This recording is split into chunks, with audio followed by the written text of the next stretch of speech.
За засаглалын үйл ажиллагаа, төрийн бодлого, төлөвлөлт, гарч байгаа шийдвэрүүд их хөгжилд суурилж гарах ёстой. За энэ хүрээнд улсын хурлаас баталж байгаа хуулиуд ч гэсэн цахим засаглалыг нэвтрүүлэх, цахим засаглалыг дэмжих ийм эрх зүйн бичиг баримтууд батлагдаад байна. За энэ хүрээнд төрийн албаны зөвлөл, улсын хэмжээний төрийн алба, төрийн албан хаагчийн нэгдсэн тоо бүртгэлийг хөтөлдөг цахим системийг бас илүү сайжруулж чадлаа.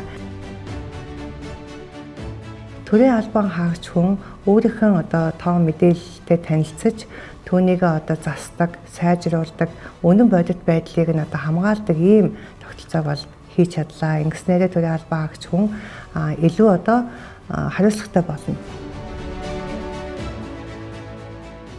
Төрийн байгууллагууд хоорондоо төрийн албан хаагчтай холбоотой, төрийн албатай холбоотой мэдээллийг шуурхаас салжиж явах хэрэгтэй. Үүний хүрээнд тасралтгүй реал таймаар энийг ашиглах боломжийг нь бас бүрдүүлж өглөө. Иргэд олон нийт төрийн албатай холбоотой үйл ажиллагааг бас мэдж явах хэрэгтэй. Энэ утгаараа төрийн албаг иргэдэд энэ төрийн албаны мэдээллийг илүү нээлттэй ил тод байлгах ийм технологийн шийдлүүдийг хийж чадлаа.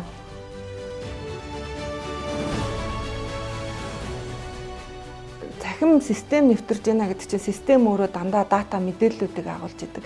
Тэр мэдээлэл шийдвэр гаргагч нарт юунд хэрэгтэй вэ гэхээр шийдвэрийг үнэн зөв бодиттой дээрээс нь судалгаатай гаргахад хамгийн чухал ач холбогдолтой.